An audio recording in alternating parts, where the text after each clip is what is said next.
오늘 읽은 시편 37편 1절에서 9절의 말씀을 가지고 사람 때문에 힘드십니까? 사람 때문에 힘드십니까? 라는 말씀의 제목으로 이 시간 우리가 함께 은혜를 나누고자 합니다. 우리는 살면서 나 혼자가 아닌 다른 사람들과의 관계를 맺으며 살아갑니다. 그래서 가족이라는 구성원이 생기게 되고 사회에서 또 직장과 학교에 이웃에 또한 그런 사회의 공동체가 생기게 됩니다. 교회에서 믿음으로 주 안에서 하나가 된 그런 형제자매의 그런 예수 그리스도 안에서의 지체가 된 교회의 공동체 간의 그런 모든 관계가 형성이 됩니다. 그런데 이런 사람과의 각각의 관계 속에서 그 관계를 맺으며 살아가고 있는데 그 다른 사람들과의 관계가 좋으면 참 괜찮을 터이지만 그렇지 못할 때, 관계가 안 좋을 때는 참 힘이 듭니다. 내 마음에 안 드는 사람은 아무리 내가 신경 쓰지 말자 한다 할지라도 아무리 신경을 안 쓰려고 해도 그 사람의 말과 그 사람의 행동과 그 사람의 모습을 보고 마음에 안 드는 부분이 딱 생기면은 그래 신경 쓰지 말자 내버려 두자 하지만은 그렇게 신경을 안 쓰려고 해도 자꾸만 눈에 거슬려요. 그리고 나와 맞는 구석이 하나도 없다. 어떻게 저렇게 나는 이런데 어떻게 저 사람은 저러냐 하는 식으로 나하고 맞는 구석이 하나도 없는 것 같아서 정말 견디다가 나중에는 그냥 미워지기까지 합니다.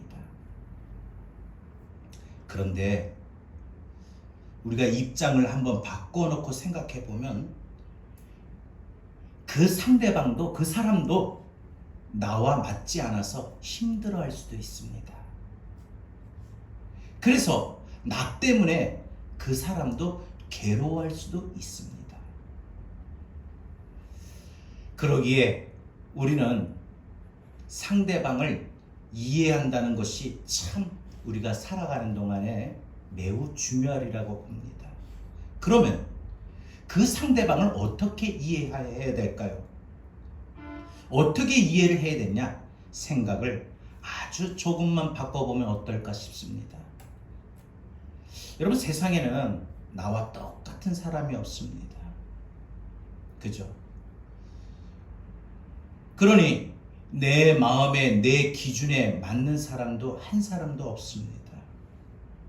그렇기 때문에 내 생각과 다르다고 내 기준에 다르다고 내 마음과 다르다고 해서 힘들어하지도 말고 그렇다고 그 관계를 포기하지도 말고 끊지도 말고 도망치지도 말고 그냥 그 사람의 상황을 그 사람의 현실을 그대로 받아들이는 겁니다. 그냥 그대로 받아들이세요. 그리고 그 사람을 내 옆에 두신 하나님은 왜 저 사람을 내 옆에 두셨을까 생각해 봐야 됩니다. 자녀는 하나님 왜 내가 우리 부모의 자녀로 태어났습니까?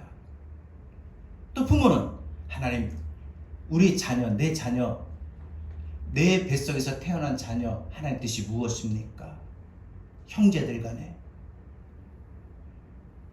그래서 가정 안에서 또한 직장과 학교에서 그 사람을 내 옆에 두게 하신 교회에서 우리가 하나가 되고 내 옆에 두게 하신 그 하나님의 뜻이 무엇일까?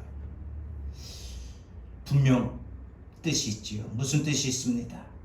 그렇게 생각하면은 그 사람이 내 원수가 아니라 오히려 그 사람 때문에 또 그 사람을 통해서 위로를 얻고 또 복의 통로가 될 수가 있다는 것입니다.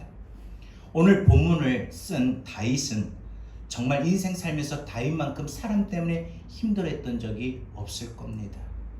다윗은요 사울왕에게 쫓기면서 사울왕의 참 많은 미움을 받으며 그 관계가 힘들었습니다. 누구보다 가장 사랑했던 아들 압살롬에게 배신을 당하고 왕의 자리에 반란을 일으켜 쿠데타를 일으켜서 결국 이 왕궁에서 쫓겨나고 결국은 이 아들과의 관계가 참으로 다윗에게는 힘들었습니다. 다윗을 조롱하고 비방하며 돌을 던지던 그 시므이와 같은 사람도, 또 많은 사람들이 한때는 충성했던 사람, 따랐던 사람들이 등을 돌렸던 사람들, 그 모든 사람들과의 관계 속에 다윗도 참 사람 때문에 힘들어했던 사람입니다. 그런데 다윗은 그때마다 어떻게 했을까요? 사울이나 모든 힘들게 했던 사람들과 대항해서 맞서서 싸우지 않았습니다. 사람이 나를 공격하면 사람의 본능은 그 공격을 그냥 스펀지처럼 받아들이는 경우보다 오히려 받아치는 경우가 참 많습니다. 그런데 다윗은 받아들였어요. 그리고 싸우지 않냐고 하나님 앞에 그 괴롭고 그 사람들과의 관계 때문에 힘들었던 그 마음을 토하듯이 하나님 앞에 기도합니다.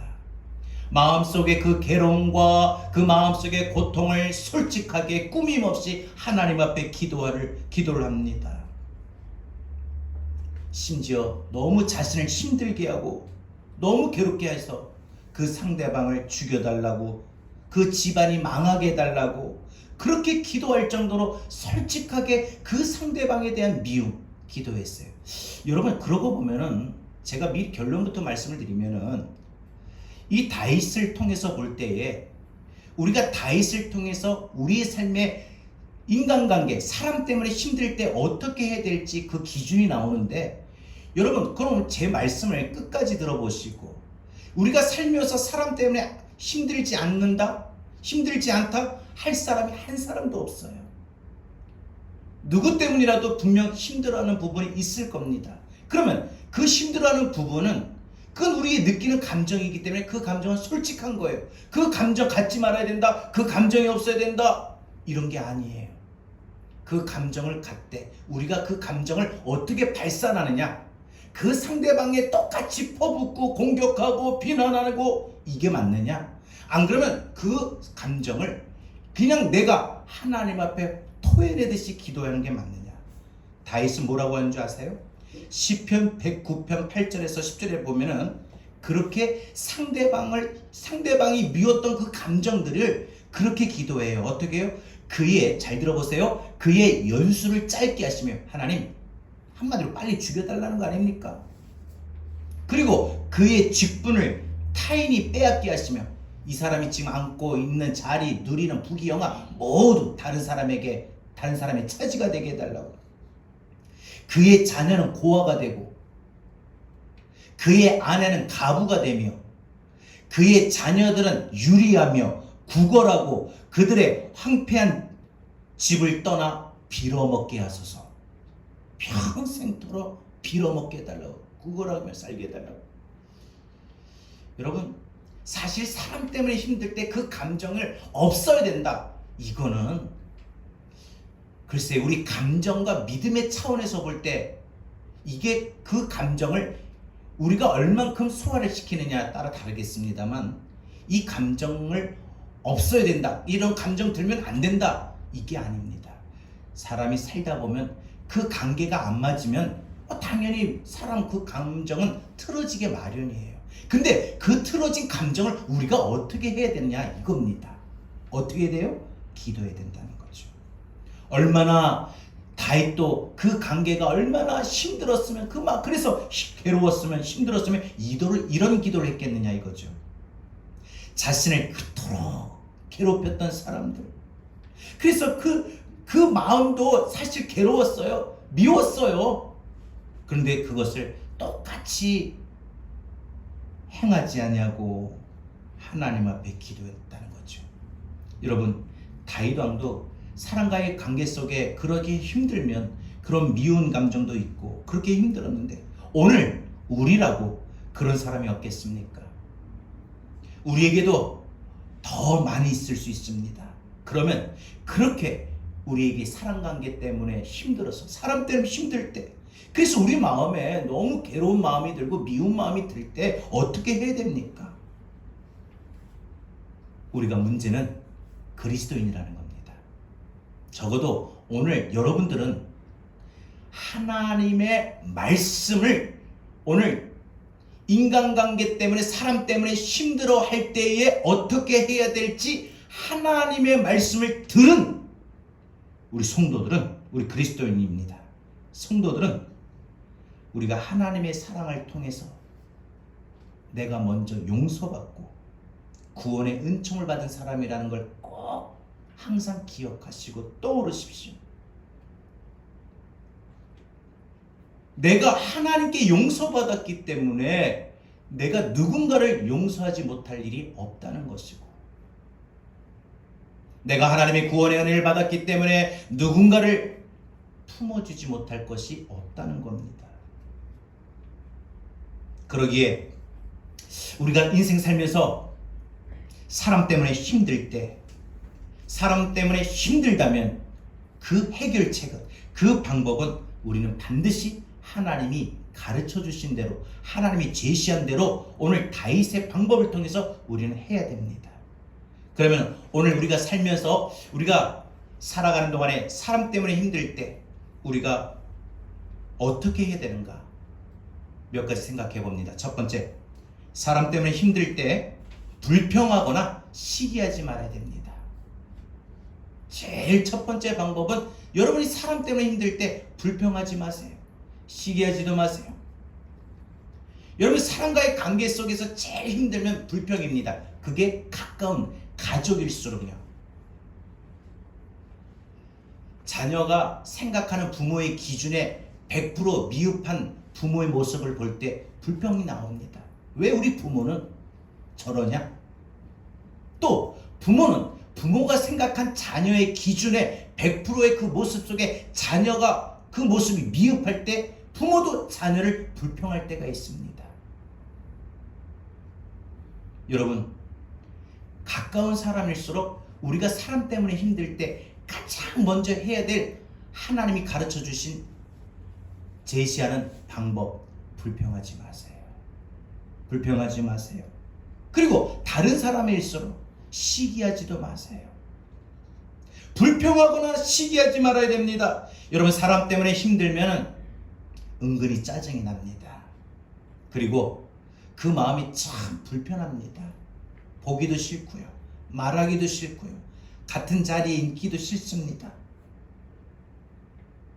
그래서 가족들이 모이는 자리에 모이지도 않고, 말도 없고, 전화도 없고, 인사도 없고, 가까운 사람이 그럴수록, 믿었던 사람이 그럴수록 우리는 거기에서 받는 참 많은 충격이 있습니다. 특히 교회 안에서도 그렇고요.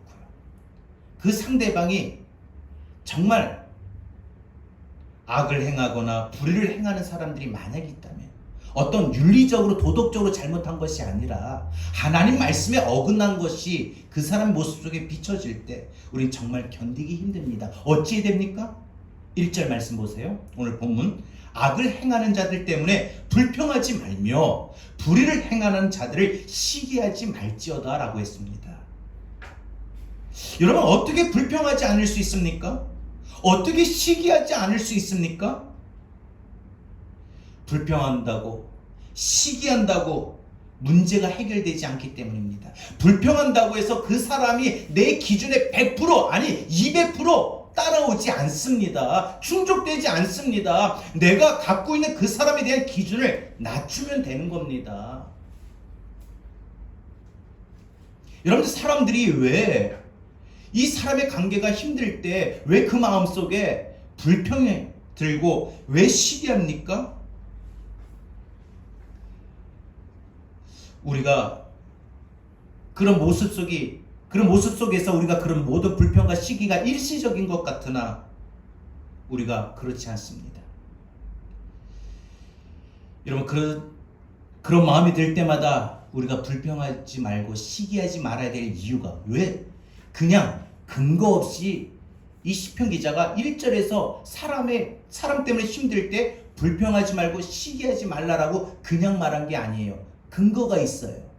왜 사람 때문에 힘들 때 불평하지 말고 시기하지 말아야 되느냐? 2절에 그 이유가 나옵니다. 뭐라고 해요? 그들은 풀과 같이 속히 배임을 당할 것이며 푸른 채소같이 쇠잔할 것이미로다. 뭐예요? 풀 같고 푸른 채소 같다는 겁니다. 그래서 곧 얼마 되지 않아 머지않아 배임을 당한다. 세전하게 될 것이다. 가끔 가다가 연세 드신 분들이 또 연세 드신 부모님이나 할머니 뭐 할아버지들이 그럴 만 하실 때도 있죠. 그래 너도 한번 늙어봐봐. 너도 늙어봐봐. 그럽니다. 여러분 왜 불평하지 말고 시기하지 말아야 되냐? 인생 천년만년 사는 사람 없거든요. 그 사람이 또 우리가 시기하는 마음도 가질 필요 없어요. 그 사람이 누리고 있는 모든 영원할 것 같아요? 아니에요. 속히 배임을 당하고 그 모든 강건했던 아주 젊었을 때 막 팔팔했던 막 오래 살 것 같은 그 모든 것도 얼마 되지 않아 쇠잔해진다. 늙어진다. 약해진다. 그래서 시편 146편 3절 4절에 성경은 우리에게 이렇게 말합니다. 기인들을 의지하지 말며 도울 힘이 없는 인생도 의지하지 말지니 그의 호흡이 끊어지면 흙으로 돌아가서 그날에 그의 생각이 소멸하려다.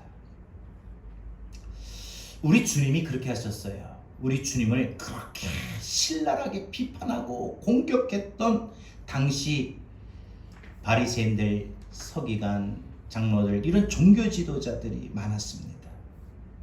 항상 어떻게 해서든지 예수님을 찾잡으려고 항상 기회만 엿보던 자들이었죠. 그런데 주님은 그들을 향해서 일일이 불평하거나 시기하지 않았습니다. 오히려 그러한 그들의 모습을 보시고 주님은 불쌍히 여기시고 그들이 하나님의 뜻을 알지 못해서 그러는 것임을 책망하고 회개하게 하셨습니다. 여러분 우리가 국어사전에 보니까 불평이라는 것이 뭐냐? 자신의 마음에 들거나 차지 않아서 마음에 드는 것이었고 자기 마음에 차지 않아서 못마땅하게 여기는 게 불평이라고 해요. 그러니까 마음에 들지 않아 내 마음에 들지 않아 못마땅한 생각을 말하는 게 불평이라는 거예요. 왜 엄마는? 왜 아빠는? 왜 당신은? 왜 너는? 왜 니네들은? 왜 목사님은? 왜 집사님은? 왜 당신은? 왜 가장님은?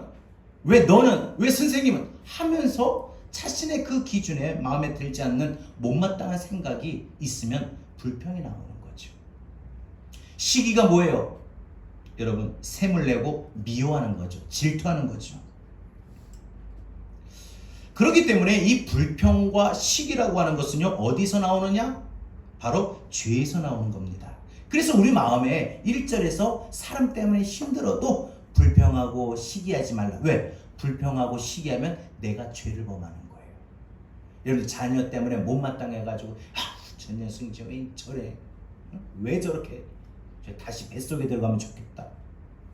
심지어 내가 저걸 자식이라고 난이 낳고 내가 미역국을 먹었다는 게 참 원통스럽다. 저게 태어나지도 말아야 될 게.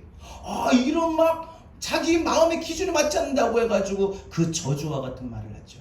우리 옛날에 부모님들은요, 예전에 어르신들은 참 그랬어요. 그냥 이 빌어먹을 놈아, 이 연병할 놈아, 이 나가 뒤질 놈아. 얼마나 못마땅했는지 완전히 저주를 퍼부어요. 여러분, 이 모든 것들이 결국은 죄라는 거죠.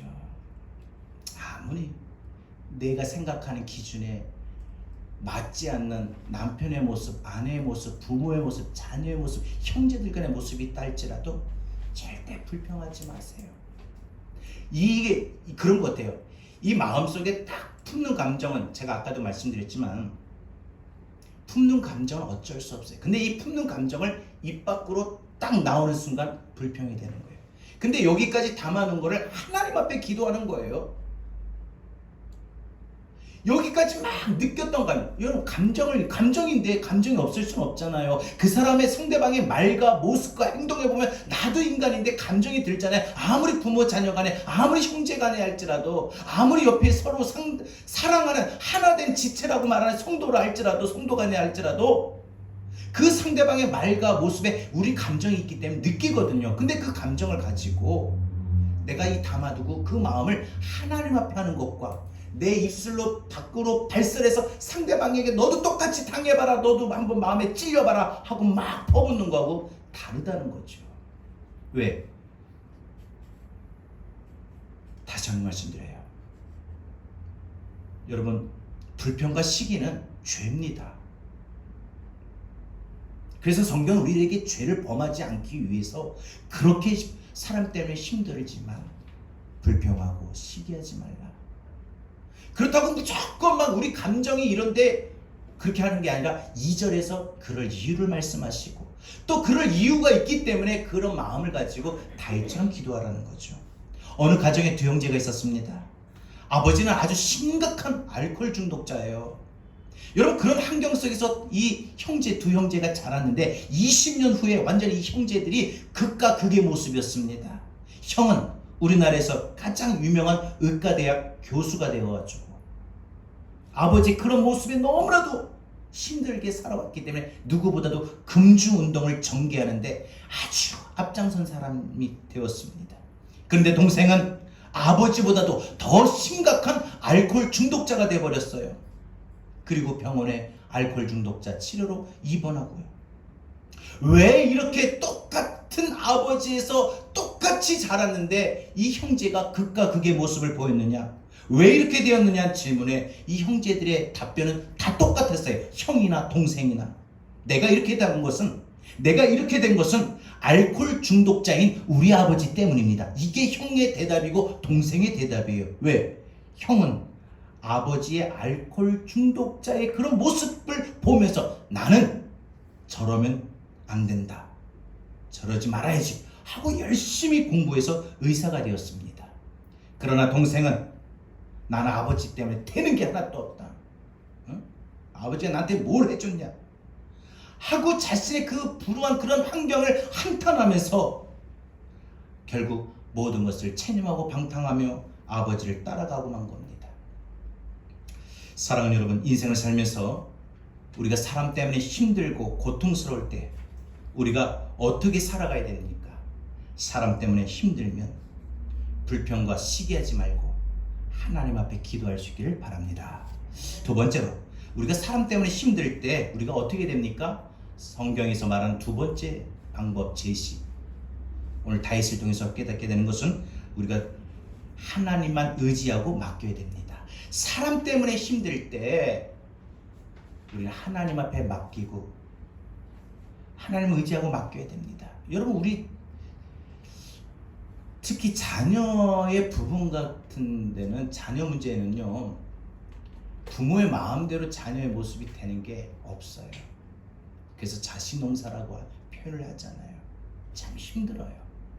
그래서 자식만큼은 더더욱 하나님 의지하고 맡겨야 돼요. 하나님, 내 자녀를 인도하시고 복되게 하시고 구원의 은혜 주시고 하나님 축복하실 줄 믿습니다. 하나님 의지하고 하나님 앞에 맡겨야 돼요. 여러분, 마음을 괴롭게 하는 사람들도 하나님 앞에 하나님이 변화시켜 달라고 의지하고 맡겨야 돼요. 여러분, 사람들이 악을 행하고 불의를 행하는데 그냥 불평하고 시기하지 말고 마냥 우리가 그냥 바라만 보고 있어야 되나요? 다른 사람이 우리에게 악을 행한다고 우리도 똑같이 맞대응해서 우리가 악을 행하면 결국은 같은 부류가 되는 것이죠. 사람 때문에 힘들고 어려울 때 내 방법으로, 내 힘으로 우리가 그들과 똑같이 싸운다고 해서, 똑같이 한다고 해서 해결이 되지 않습니다. 그럼 어떻게 됩니까? 오늘 본문 3절 4절 말합니다. 여호와를 의뢰하고 선을 행하라. 땅에 머무는 동안 그의 성실을 먹을거리로 삼을지로다. 또 여호와를 기뻐하라. 그가 네 마음의 소원을 네게 이루어 주시리로다. 여러분, 우리는 하나님이 살아계심을 믿는 사람이고 하나님이 역사하심을 믿는 사람이에요. 하나님이 무슨 역사를 믿느냐? 바로 변화를 시키시는 하나님. 하나님은 또 내 형편과 사정을 아시고 내 마음도 아시는 하나님이에요. 그래서 그 하나님을 바라고 의뢰해야 됩니다. 하나님, 나 너무 힘들어요. 그리고 그들이 내게 악을 행한다 할지라도, 불의를 행한다 할지라도 우리가 똑같이 우리가 당한 대로 갚아주는, 받은 대로 돌려주는 그런 악이 아니라 오히려 사랑과 선행으로 격려하고 따스함으로 보듬어주면 반드시 변화돼요. 사랑과 선행으로 격려하고 따스함으로 보듬어주면 반드시 달라져요. 우리가 살아가는 동안에 하나님이 변화시키실 걸 믿고, 그래서 내가 힘들어하는 문제, 내가 힘들어하는 그 상대방과의 관계도 하나님 앞에 맡길 때 하나님이 바꾸어 주십니다. 그 모습 속에 두 가지예요. 예를 들어서 부모 자녀 간의 문제, 자녀의 못마땅한 모습을 볼 때 부모의 생각이 하나님께서 바꿔주시면 생각을 바꿔줘요. 처음에 못마땅한 그 모습, 그 행동만 보는데 거기에 생각을 바꾸니까 그렇겠구나, 이유를 이해하게 됩니다. 그래서 처음에 그토록 예민할 정도로 힘들었는데 이제는 그냥 그러느니 하고 넘길 수도 있는 상황이 되고, 또 반대로 자녀의 모습을 또 바꿀 수도 있어요. 그래서 우리는 힘들어하는 그 인간관계, 그 사람 때문에 힘들어하는 것을 하나님 앞에 맡겨야 됩니다. 아무리 악을 행하고 불의를 행해도 절대로 대적하지 마시고 똑같이 하지 마시고 하나님 앞에 맡기며 우리는 더 그럴수록 어떻게 해요? 사랑과 선행으로 격려하고 따스함으로 보듬어 주십시오. 하루는 다윗이 굴속에 있을 때 사울왕이 그 사실을 모르고 굴속에 들어와 잠을 잡니다. 이 다윗의 신하들이 드디어 원수를 갚을 기회가 왔습니다. 저기 사울왕이 잡니다. 하지만 다윗은 사울왕을 죽이지 않고, 잠들어 있는 사울왕을 충분히 죽일 수 있었는데도 죽이지 않고 이 사울왕이 입었던 겉옷 옷장을 베고 나갑니다. 왜 다윗은 사울왕을 죽이지 않았는가? 그토록 자기 자신을 힘들게 하고 죽이려고 쫓아다녔던, 괴롭혔던 그 사람을 왜 그냥 죽일 수 있었는데 왜 살려두었는가? 이유는 하나예요. 하나님이 그를 왕으로 세우셨기 때문이다. 그러기에 하나님만이 그를 심판하실 수 있다, 이겁니다. 그래서 로마서 12장 19절에 내 사랑하는 자들아, 너희가 친히 원수를 갚지 말고 하나님의 진노하심에 맡기라 기록되었으되 원수 갚는 것이 내게 있으니 내가 갚으리라 주께서 말씀하시리라. 여러분, 주께서 갚아주셔요. 누군가 나를 아주 극심하게 손해를 끼쳤다든지, 이상하게 나만 보면 왜 그렇게 나를 괴롭히는지, 직장에서 혹은 학교에서 유독 나를 괴롭히는 사람이 있어요. 나만 보면 못 잡아먹어서 난리난 사람이 있어요. 그런데 어떻게 돼요? 똑같이 막 맞서서 하지 말고 하나님이 갚아주실 거다. 여러분, 여러분을 힘들게 하는 사람 똑같이 하지 마시고 하나님이 갚아주실 거다. 내 이런 억울한 마음과 내가 당신 때문에 힘들어하는 그런 고통받는 이 마음을 하나님이 갚아주실 것이다. 여러분, 뭐예요? 결국 그 관계는 하나님이 나로 승리케 하신다, 이기게 하신다, 이런 의지적인 믿음의 표현입니다. 하나님이 바로 갚아주신다. 그래서 우리 주님도 하나님의 때에 맡기셨어요. 당시 종교 지도자들이 그런 모든 비방과 모든 그런 책 잡으려는 모든 모습을, 미워했던 마음들 하나님 앞에 맡겼습니다. 심지어 우리 주님은 누가 당신을 배신할지도 아셨습니다. 그리고 당신을 어떻게 죽게 하실지도 아셨습니다. 그런데 우리 주님은 그들을 대적하거나 보복하거나 말하지 아니하셨습니다. 왜요? 하나님 앞에 맡기면 하나님이 다 해결하시고 결국 최종 궁극적으로는 나로 이기게 하는 자가 되게 하리라. 승리케 하는 자가 되리라. 그런 믿음을 가지셨기 때문입니다. 그래서 우리는 오늘 본문 5절과 6절의 말씀을 반드시 새겨야 됩니다. 기억해야 됩니다. 붙들어야 됩니다. 뭐라고요? 내 길을 여호와께 맡기라. 그를 의지하면 그가 이루시고 내 의를 빛같이 나타내시고 내 공의를 정오의 빛같이 하시리로다. 가장 정오에 가장 뜨겁게 화려하게 빛났던 그 빛처럼 우리를 빛나게 하신다. 사랑하는 여러분, 혹시 사람 때문에 길이 막혔습니까? 사업도 그 사람이 때문에 힘들고 어렵고, 여러분의 진로와 여러분의 나갈 계획과 방향과 다 모든 게 막혔습니까? 물질이 막혔습니까? 손해를 보셨습니까? 정말 억울하지요. 정말 힘들지요. 그래도 분명 우리 주님은 우리의 길을 아신다고 하셨어요. 그래서 우리의 길을 여호와께 맡기셔야 됩니다. 하나님만 의지해야 됩니다. 하나님, 저 사람이 저렇게 해서 잘 협조를 안 해서 방해해서 이 일이 잘 진척이 안 됩니다. 그러나 하나님이 다 이루어 주셔요. 여러분, 하나님 우리에게 맡기라고 했습니다. 그러면 하나님이 우리에게 이루어 주신다고 했습니다. 사람 때문에 힘들었던 모든 거 맡기세요. 그러면 하나님이 이루어 주셔요. 우리 힘으로는요 그 모든 것을 해결할 능력이 없습니다. 내 방법으로는요 내 마음속에 그 관계 때문에 힘들고 고통받는 내 마음의 상처, 아픔을 치유할 능력이 없어요. 여러분, 우리가 이 관계의 틀어짐으로 인해서 힘들었고 고통받는 그 마음으로 닿게 되는, 우리가 남편 때문에 혹은 아내 때문에 부모 때문에 자녀 때문에 형제간 때문에 혹은 직장 동료 때문에 혹은 이웃 때문에 심지어 교회 안에서 누구 때문에 힘들어했던 고통받는 우리의 마음을 우리 스스로가 치유할 능력이 없는 거예요. 아유, 참아야지 하는데 되던가요? 아, 괜찮아 하는데 되던가요? 그래, 내가 이럴수록 더 웃어야지, 아무 일 없단지 해야지, 그렇게 잘 되던가요? 우리 힘으로 해결할 능력이 없어요. 내 방법, 내 마음속에, 내 방법, 내 힘으로는 이 마음속에 그 관계 때문에 나 또 받게 된 그 상처, 그 아픔 치유할 능력이 없어요.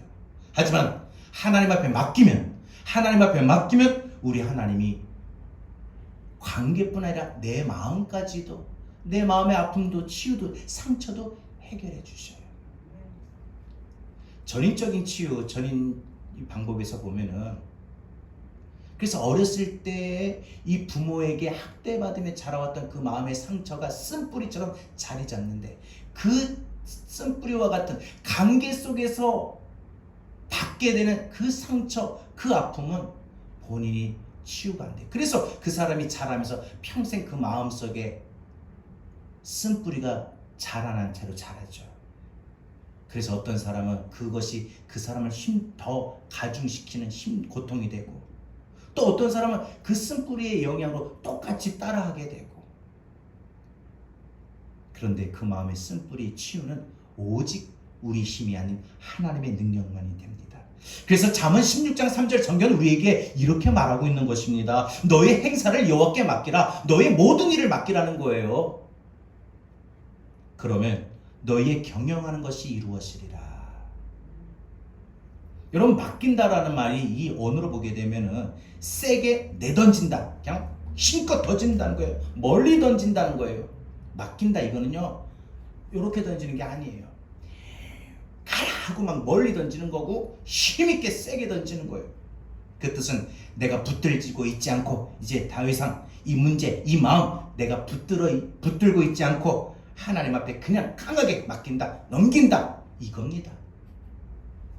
그러면 어떻게 돼요? 내 마음에 평안을 누리게 됩니다. 그런데 말로는 맡긴다고 했는데 불안하면, 고통받으면, 그 사람 미워지면 그건 맡긴 게 아니지요. 여러분, 자녀의 그 길을 맡긴다고 했는데 자꾸 불안한 거예요. 학교가 이제 입시가 다 됐는데 취직할 때가 다 됐는데, 결혼할 때가 다 됐는데 아직도 소식이 없는 그 모습을 보면 그냥 불안한 거예요. 말로는 분명히 하나님 앞에 내 자녀 맡기겠습니다 했는데, 말로는 맡겼는데 그냥 실제 못 맡긴 거예요. 세게 못 던진 거예요. 다시 한번요. 맡긴다는 건요, 세게 던진다, 멀리 던진다는 의미예요. 그러면 내가 말로는 맡긴다고 하는데, 하나님 내 자녀 이제 맡기겠습니다. 내가 신경 쓴다고 해결되는 게 아니라 하나님 앞에 맡기겠습니다. 내 자녀의 진로, 미래, 모든 자녀의 삶을 하나님 앞에 맡기겠습니다 했는데, 이상하게 자꾸만 누구의 소식이, 얘 이번에 어느 대학 갔대, 이번에 누가 어떤 사람 누구네 집안하고 결혼했대, 이번에 이런 회사 취직했대, 이런 소식이 자꾸 들려오면 바뀐다고 분명히 했는데, 내 자녀는 아직도 그런 상황이 되지 못할 때 어떠해요? 마음이 불안하고 힘들고, 또 그런 모습을 보면 괜히 짜증도 나고 막 화도 납니다. 그게 뭐예요? 세게 못 던져서 그래요. 멀리 못 던져서 그래요. 그냥 요 앞에 살짝 던져놓고, 약하게 던져놓고 떨어뜨릴 정도로. 그러니 이게 맡긴 게 아니죠. 하나님이 살아계심을 믿습니까? 그렇다면 하나님만 의지하고 하나님께 맡기는 것이 우리가 사람 때문에 힘들어하는 방법을 해결하는 방법입니다. 자, 마지막 세 번째로, 우리가 사람 때문에 힘들 때 우리는 어떻게 됩니까? 잠잠히 참고 기다려야 됩니다. 잠잠히 참고 기다려야 됩니다. 여러분, 우리가 사람 때문에 힘들 때 정말 힘들어 원망하고 불평할 때가 있죠. 그런데 하나님은 오늘 우리에게 사람 때문에 힘들고 어려우면 하나님 앞에서 잠잠하고 참고 기다리라 라고 말씀하십니다. 7절입니다. 여호와 앞에 잠잠하고 참고 기다리라. 자기 길이 형통하며 악한 꾀를 이루는 자 때문에 불평하지 말지어다 라고 말하고 있어요. 잠잠하고 참고 기다리라. 여러분, 뭐예요? 우리 막 그런 모습이 못마땅하고 힘들면 말로 막 난리를 칩니다. 입을 다물고 참고 기다리라는 거예요. 입을 다물고 참고 기다리는 거예요. 왜 입을 다물어야 되느냐? 입을 열게 되면은, 말하게 되면은 자신도 모르게 막 그 사람에 대한 미운 감정, 못마땅한 감정, 내 기준에 맞지 않는 미흡한 그런 감정이 그냥 나도 모르게 원망 불평이 막 터져 나옵니다. 그러니 우리에게 오늘 성경은 뭐라고 말하느냐? 사람 때문에 힘들 때 입 다물고 참고 기다리라는 거예요. 그러면 하나님이 친히 해결하십니다. 그 사람을 하나님 앞에 맡기고 그저 참고 기다리는 거예요. 참고 기다리는 거. 그리고 우리 마음에 그 미움과 분노, 그 분을 그치고 불평하지 말고 원망하지 말라는 거예요. 8절입니다. 분을 그치고 노를 버리며 불평하지 말라. 오히려 악을 만들 뿐이라. 사람 때문에 힘들 때 막 나도 모르게 화가 막 납니다.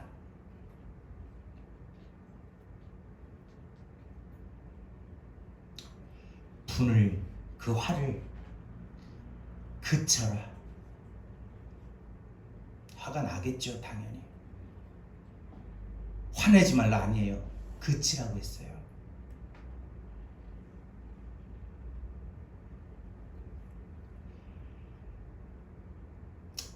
남편이 전에 형제들 보증을 섰다가 집을 날려버리고, 그래가지고 산이 많이 해서 가까스로 참고 사는데, 이번에 또 친구들 보증을 선다고 해가지고 또 가지고 있던 얼마 되지도 않는 그 모든 것을 다 잃어버리게 됐을 때, 그래, 난 당신 믿어요, 하나님 앞에 맡겼으니까 하면 되던가요? 그 마음이 어때요? 분이 나죠. 노를 바라게 되죠. 분내지 말라 하지 않았습니다. 분을 그치고 미운 화난 마음을 그치고 노를 버리며 불평하지 말라. 오히려 악을 만들 뿐이라. 여러분, 사람과의 관계 힘들 때 화납니다. 분노도 생깁니다. 그러나 불평하게 되지만, 화가 나게 되지만 그러지 말라는데 왜? 오히려 그렇게 하면 악만 만드는 거예요. 자신에게 악을 만드는 거예요. 시편 27편 14절 너는 여호와를 기다릴지어다 강하고 담대하며 여호와를 기다릴지어다. 여러분, 하나님의 뜻이 이루어질 때까지 우리 마음에 전혀 요동하거나 흔들리지 마십시오. 누군가의 어떤 소리를 들어도 절대 요동하거나 흔들리지 말고 내가 내 자녀를, 내 부모를, 내 형제를, 내 사람의 모든 문제를 하나님 앞에 맡겼으니 하나님이 해결하실 것이라는 이러한 믿음에 흔들리지 마시고 끝까지 강하고 담대한 마음으로 변함없이 요동치 말고 가지라는 거죠. 요셉이 보디발의 집에서 가정 총무를 했을 때 보디발의 아내가 요셉을 날마다 유혹하며 동침하기를 원합니다. 그러나 요셉은 그럴 수 없었죠. 왜? 자기를 믿고 신뢰한 보디발에게 배신하는 짓이기도 하고 하나님 앞에 죄를 범하는 것이기 때문입니다. 그러던 어느 날 다른 사람들이 다 내보내고 혼자서 이 보디발의 아내가 요셉씨, 난 당신을 처음부터 사랑했어요 하고 끌어안습니다. 그래서 요셉은 이 자리에 있으면 안 되겠다, 무조건 도망을 칩니다. 그러다가 이 겉옷이 벗겨진 거예요. 결국 이 요셉의 이 겉옷 자락을 붙잡은 이 보디발의 아내가 이게 감히 나를 무시해 하면서 하늘 품을 이어주니 소리를 지르면서 막 요셉이 저놈이 나를 강간하려고 했다 하고 이 요셉의 겉옷을 쥐어쥐고 막 난리를 친 거예요. 결국 강간 미수범으로 요셉이 누명을 씌우고 결국은 감옥에 갇히게 되죠. 그때 요셉은 자기에게 이렇게 억울하게 한 이 보디발의 아내의 행위를 주인 보디발에게 해명하려고 하지도 않고 변명하지도 않고 그냥 감옥에 제수로 들어갑니다. 그러다가 간수장에게 인정받아서 감옥 안에서 이 왕의 제수들을 이 수종드는 사람을 만나게 되고 그때도 자기 주인을 향해서 또 자기에게 유혹한 여주인을 향해서 한마디의 원망도 불평도 말하지 않았습니다. 어떻게 했느냐? 하나님 앞에 맡겼기 때문에 그냥 잠잠히 참고 기다린 거예요. 이런 감옥 안에서 같이 지내기 때문에 그런 이야기, 개인적인 사정도 충분히 할 수 있었던 거예요. 더군다나 이 왕의 신하들을, 바로 간수장들을 꿈을 해석해 줬기 때문에 그럼 내가 꿈값 치러줄게, 그래 네 소원이 있으면 나한테 한번 말해봐 할 수도 있었을 겁니다. 그런데 그때 충분히 요셉은 자기의 억울함을 말할 수도 있는데 말하지 않았다는 거예요. 때가 되면 억울한 누명을 벗겨질 것을 믿었기 때문입니다. 그리고 약 2, 3년 지난 후에 요셉은 이랍 애굽의 국무총리가 되죠.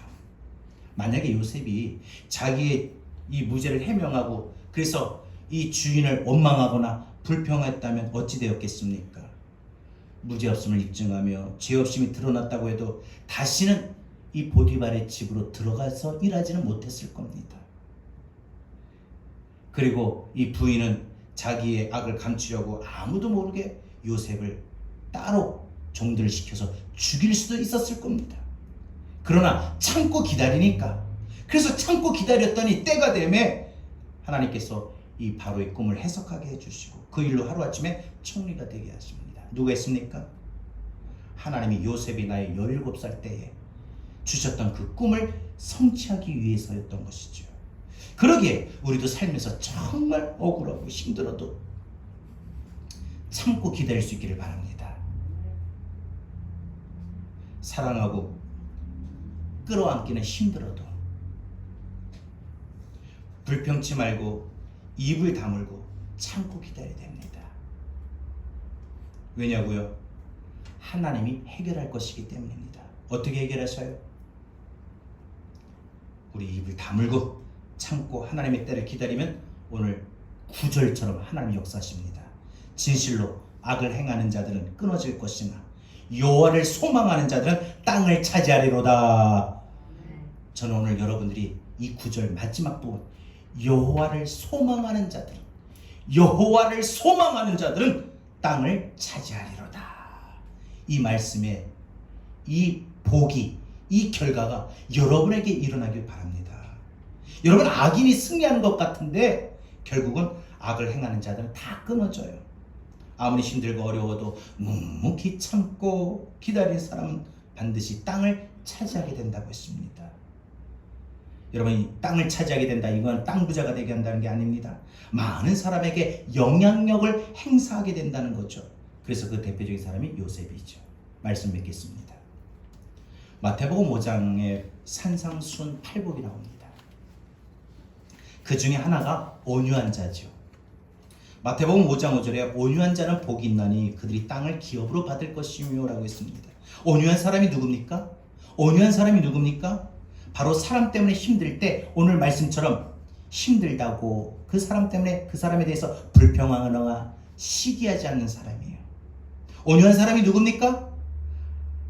하나님만 의지하고 그 힘든 마음도 힘들게 한 사람도 하나님 앞에 맡기는 사람이에요. 온유한 사람이 누굽니까? 자신을 힘들게 해서 그 힘들어 너무 고통스러울 정도로 힘든데 잠잠히 참고 기다리는 사람입니다. 그러면 하나님이 그 사람을 변화시키시든지 아니면 나를 변화시키셔 문제를 해결받게 하십니다. 근데 어느 것이 더 쉬우냐? 어느 것이 더 쉬우냐? 하나님은 그 사람을 변화시키는 경우도 종종 있으나 대개 나를 변화시키시더라고요. 내 생각을 전에 못했는데 생각이 돼요. 여러분, 나이가 들면서 부부간에 생각이 더 깊어집니다. 그래서 서로 이해를 하고 배려하고 오래 살아가니까.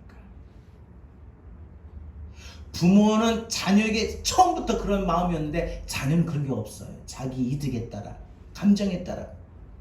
근데 자녀도 부모의 나이가 되면 조금씩 이해를 해가요. 여러분, 그 사람이 문제가 아니라 내가 문제인 걸 알게 하십니다. 그 사람이 문제가 있다는 게 아니라 내게 문제가 있다는 걸 하나님이 깨닫게 하십니다. 사람 때문에 힘들어하지 마십시오. 그 마음이 힘들고 고통받고 너무 어려우면 하나님 앞에 나와 맡기시고 하나님의 일하심과 하나님의 때를 묵묵히 참고 기다리길 바랍니다. 모든 사람들이 나와 모습은 다릅니다. 하지만 내가 생각하는 그 기준에 맞지 않는다 할지라도 우리 더 그 상대방을, 그 사람을 사랑과 선행으로 격려하고 더 따스함으로 보듬어 주십시오. 그러면 사람 때문에 힘들어할 마음이 생기지 않습니다. 고통받지 않습니다. 가정 안에서 지금도 사람 때문에 힘듭니까? 남편 때문에, 아내 때문에, 부모 때문에, 자녀 때문에 힘들어하시는 분이 계십니까? 직장에 갔는데 그 직장의 동료 때문에 힘들어하는 분이 있습니까? 교회에 왔는데 교회 누구 때문에 힘들어하는 분이 계십니까? 더 사랑과 선행으로 격려할 수 있도록, 따스함으로 보듬어 줄 수 있도록 하나님 저의 마음을 그렇게 만들어 주세요. 우리 오늘 말씀 붙들고 함께 찬양하고 기도합니다. 주 안에 우린 하나, 주 안에 우린 하나. 모습은 다릅니다. 모습은 달라도 예수님 한 분만 바라네. 우리 어떻게 해야 되나요? 사랑과 선행으로 서로를 격려해 따스함으로 보듬어가니 주님 우리 안에 함께 하시니 형제 자매의 기쁨과 슬픔 느끼네. 내 안에 있는 주님 모습 보네. 그분 기뻐하시네.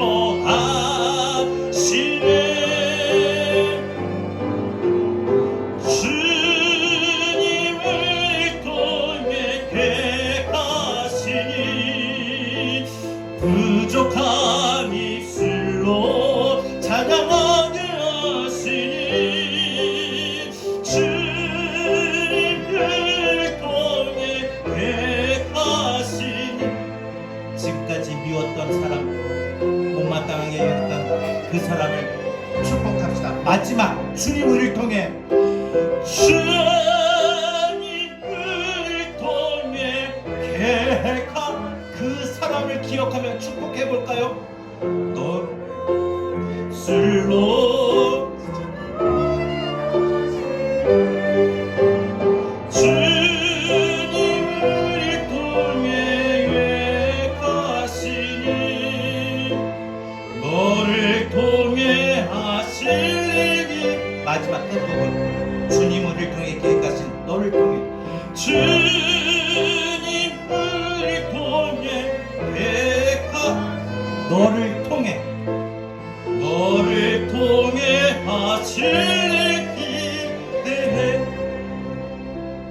너가 남편일 수 있고 자녀일 수 있고 형제들일 수 있고 집안에 가까운 사람이든 혹은 직장에 동료든 이웃이든 교회 안에서 그 누구든 간에 그 사람을 내 옆에 붙여주신 하나님의 계획이 있어요.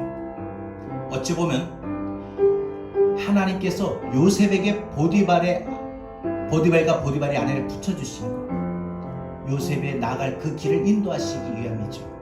내게 고통을 주는 가시와 같은 사람이라고 느끼고 그래서 불평하고 원망하고 나를 힘들게 하면 똑같이 맞받아쳐서 고통을 주고 그렇게 미워하고 분노했던 마음이 가득해서 우리 안에 참으로 하나님의 나라가 사라지고 고통받았으니까 그 사람 내게 붙여주신 이유, 그 사람 내게 붙여주신 이유, 가까이 하게 하신 이유, 하나님의 뜻이 있습니다. 여러분을 믿음으로 더 강하게 세우시기 위해. 그러면 그 사람이 결국은 내게 가시가 아니라 축복이 될 거예요. 주님, 우리를 통해 마지막 주님을 통해 계획하신 그 사람을 통하여 이루어집니다. 너를 통해 하실 기대해. 내 자녀도 마찬가지. 다시 한번 주님을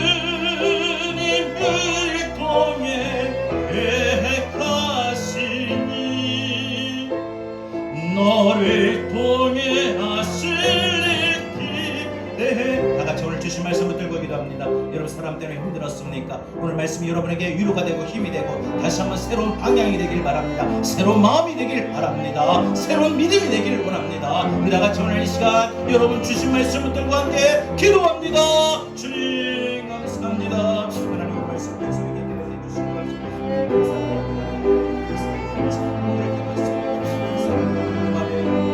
그 마음에 분노가 있고 그 마음에 너무나도 내 마음이 분노받을 때가 있어. 내 기준에 맞지 않는다고 내 생각에 맞지 않는다고 해서 그 사람이 나를 공격한다고 해서 내 마음을 아프게 한다고 해서 나도 똑같이 그 사람에게 행할 때가 많았어. 그 사람이 하나님 말한 대로 나도 말했고 그 사람이 행한 대로 나도 되게 했고 그 사람이 행한 대로 모든 것을 보였는데 하나님 내 마음을 주시면서 하나님 우리가 사람 때문에 힘들 때 어떻게 해야 되는지 우리에게 말씀들을 가르쳐 주셔서 오늘 우리가 인생 살면서 앞으로 우리 인생이 살아가는 동안에 사람 때문에 힘들 때마다 하나님 오늘 우리의 말씀 가운데 응할 수 있는 믿음 되게 하여 주시옵소서. 하나님 힘들고 하나님을 어렵게 할 때마다 우리가 하나님 그 사람을 향하여 불평하거나 시기에 살게 하여 주시옵소서. 하나님 우리의 가정 안에서도 내 마음에 맞지 않는 내 남편과 내 아내의 모습, 내 부모의 모습, 내 자녀의 모습, 내 형제들의 모습을 보면서 불평하지 말고 또 다른 사람들의 그런 모습을 보면서 시기하지 않게 하여 주시옵소서. 하나님 우리의 힘을 분별하실 수 없게 하나님만 의지하고 하나님 앞에 모든 걸 맡기게 하여 주시옵소서. 더 잠잠히 참고 하나님 앞에 기다리는 사람 되게 하여 주옵소서. 주 안에 우리 나라 모습은 달라도 예수님 한 분만 바라는 사랑과 선행으로 서로를 격려해 따스함으로 들어가리. 주님 우리 안에 함께 하시니 형제 자매의 기쁨과 슬픔 느끼는 내 안에 있는 주님 모습 보내 그분 기뻐하시는 주님 우리를 통해 계획하신 주님을 통해 계획하시니 부족한 입술로 찬양하게 하시니 주님을 통해 계획하시니 너를 통해 하실 기대해. 마지막 끝부분 다시 한번 고백합시다.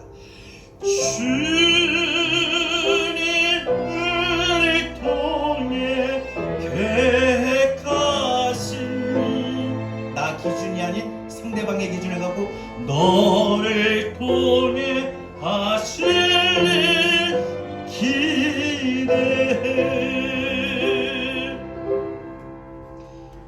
이제는 우리 주 예수 그리스도의 은혜와 하나님 아버지의 극진하신 사랑하심과 보혜사 성령님의 감화 감동 내주 교통하신 은혜가 사람 때문에 힘들 때 더 이상 고통과 미움과 분노가 아닌 사랑과 선행으로 격려하고 따스함으로 보듬어 가겠다고 다짐하는 우리 사랑하는 성도들 머리머리 위에 주님의 계획 속에 섭리 속에 세우신 각 가정 위에 우리나라 우리 민족 우리 한국교회 위에